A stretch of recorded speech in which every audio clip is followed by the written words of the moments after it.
আরব দেশে সচরাচর ভাবে এই ধরনের বানরের দেখা মিলে না। আজকে আমরা একটি বাজারে এসেছি, পাশে ফসুর হাট, ফসুর বাজার, গরু ছাগলের হাট বাজার। তো আমরা এসেছি সেই বাজারটা দেখতে, পাশে একটা বানর দেখতে পাচ্ছি। এই দেশে কিন্তু সচরাচর এইভাবে এই ধরনের বানর তেমন দেখা যায় না।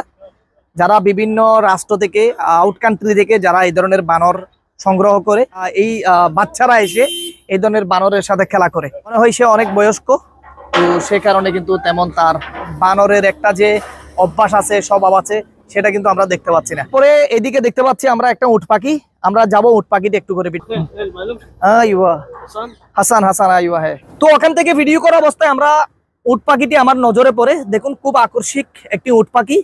তবে যেহেতু এখানে তেমন আর বেশি নেই, তাদেরকে লালন পালন করছে আর বিক্রির জন্য।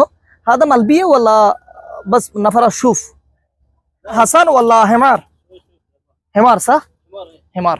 তো গাদা কিন্তু এখন তেমন পাওয়া যায় না, তারপরেও কিন্তু আমরা একটা গাদা এখানে দেখতে পাচ্ছি। যেহেতু ওনারা বিভিন্ন কাজের ক্ষেত্রে রেখেছে, এটা মনে হয় একটু অসুস্থ। ঠিক আছে, আপনাদের সাথে কথা বলবো, ওইদিকে আসতেছি।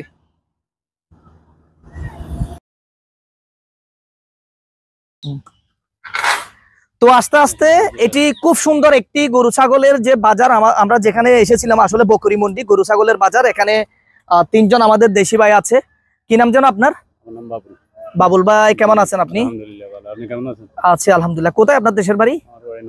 নোয়াখালী। আর বড় ভাইয়ের বাড়ি? নোয়াখালী। আপনাদের ডিউটি এখানে?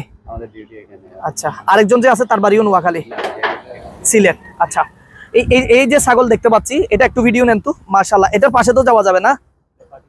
পাকিস্তানি ছাগল, মাশাআল্লাহ। দেখুন এই ছাগলের কানের লতি অনেক বড়, অনেক লম্বা। দেখুন খুব সুন্দর উঁচু একটি বড় ছাগল।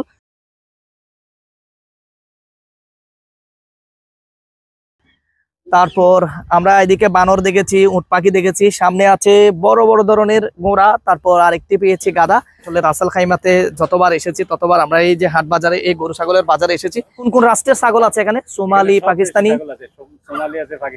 একটু কাছে আছেন। উনি ক্যামেরায় আসতে একটু সংকোচ করছে, যেহেতু ওনারা এখানে কাজে অবস্থায় রয়েছে, ডিউটি অবস্থায় রয়েছে।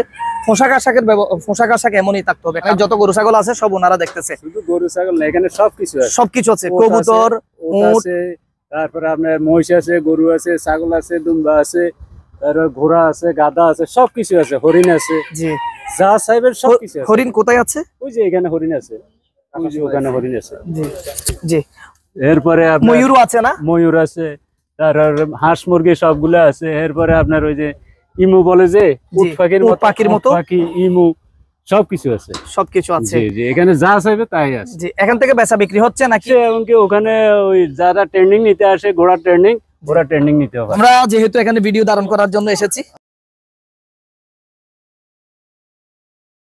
খুব কম সময় আছে, মানে আরবিদের সাথে কথা বলার সুযোগটি আমাদের হয়। সুরিয়ান মাশাআল্লাহ, অনেক বড় একটা ছাগল আমরা দেখতে পাচ্ছি। এটা সুরিয়ান ছাগল। এটার মূল্য এখন কত হবে? এটার দাম বেশি না, এটা এই দেশি ধরেন 1200-1300 দিরহাম হলে কিনা যায়। 1200-1300 দিরহাম হলে কিনা যায়। একটা গরুর সমান। দেখেন মাশাআল্লাহ, একেবারে একটা গরুর মতো দেখতে দেখা যাচ্ছে।